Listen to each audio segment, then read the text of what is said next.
Well, the nice thing about posting these giveaways and telling people to get their best tips inside the game means that I actually learn a lot from these, and there's a ton of good tips in them. So today we're going to go over a bunch of them, and hopefully you pick up a thing or two. But on a side note, with the giveaway, we unfortunately have people that are trying to scam, which total lowlifes there. I don't have any respect for them at all, but they are going by the name I Pick My Butt. But if you click on their username, you'll see that it has a period afterwards. You could always verify that it's me by clicking on myself and seeing that I actually have my YouTube channel linked into my Discord account. So just know that in any giveaway from me, or actually probably any other Supercell creator, that will never ask for your account login information. The links we give are something that you click, and when you open up the game, it says, hey, do you want to accept this gift? The first tip we have is from Strawberries Taste Good, and they say when playing Angry Vines, make sure you're not grabbing those squishy heroes, and don't grab any of the suppliers in it, because those Angry Vines will eventually take over, leaving heroes like Mavis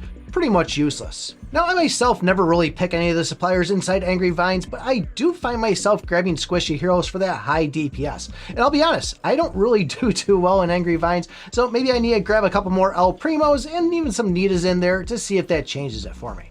Next, we have 2001 Pro Gamer saying to use your rerolls or refreshes within the very beginning of the game. And this is something I tend to do unless I find that the picks that I'm getting to draw from are absolutely perfect. I'll try to use these things in the first minute or so, really keep the chest cost down and maximize my chances of building a better army. Now, ZMaxZ here, this is one that a lot of people probably already know, but it needs to be said because it is important. If you have a Fused Mavis, you're coming up to a 6 patch, make sure you're hitting those middle ones so you can grab all 6 of them in a single swoop. I feel like this is one I've forgotten to say before, so if you don't know this, let us know in the comments that this one's helping you out because it's a huge one. And I think Jerry Muscat is another one that has a good say here of always make sure you have some turbos on hand when you're ready to run or attack.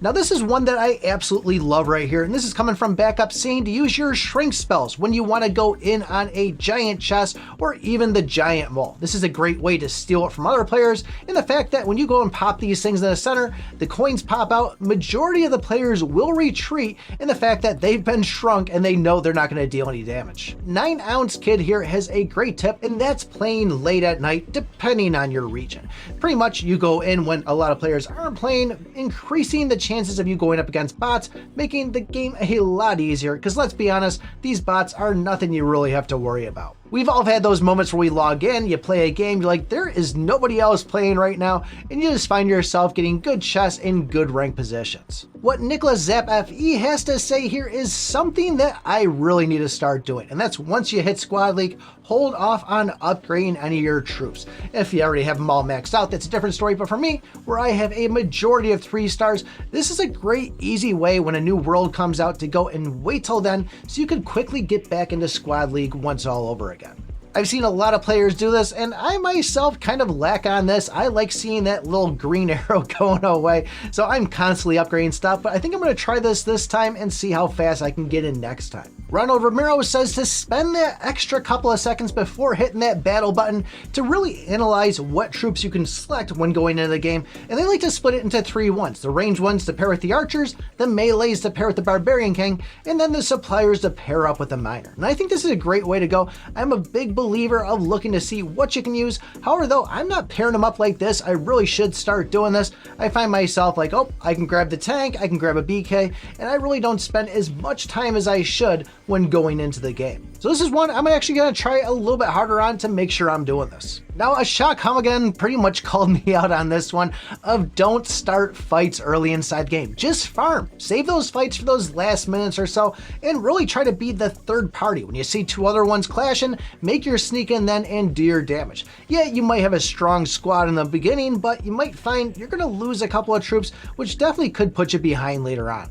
So I'm going to try harder at this, but there's just sometimes I can't help myself. I see that weak army and it's like, oh, I'm going to take these guys down. Now, I do love the way that Foot Cream put this one here of saying, even if you have Hog Rider, make sure you're getting to the middle, make sure you're grabbing as many blue boxes as you can so you can make everyone else suffer. And this is something I do continuously. I'm going to grab all the blue boxes. I don't care how many I have. I don't want anybody else to have them. And I love watching them suffer inside the game. So J187 says if you have 2 archers inside the game, it only takes 6 of those attacks to activate her ability instead of 12. Now, I'm not one to really play with archer because she's still weak for me, but this is something, if it is true, I'm going to try to get 2 fused ones and see how well it goes. This seems like it could be a pretty OP trick to have, so give it a try and see how well it does for you. And even this one right here is something that I didn't know. I still got to test it out too, but Lilac here says when you get Greg's, not only is Greg good at chopping down trees, but also good at chopping down the giant tree. So I can't wait to get this in a test here. I want to see how well this works. And if this is the case, it's going to be me running like with 4 Gregs at once to see how fast I can take them down. But don't know how I never knew this one. I'm excited to test it and see how well it works. This one I really like too, and that's from Dog with Knife, saying that when you're chasing other players, use the emote of sticking out your tongue at them. That seems like something, like they said, could really tick them off. However though, I'm terrible at using emotes inside the game, especially with chasing, but I'm gonna give this a try and see if I can get some people flustered. But at the end of the day, Demon Knight has the best one here of it's just a game, have fun, don't take it too seriously, and just enjoy going in and getting to space out while playing the game. If you guys haven't entered the contest, we still have, I think, 5 days left before I go and pick the winners on it. So take a look at this video right here. Thanks for watching, and remember, I pick my butt.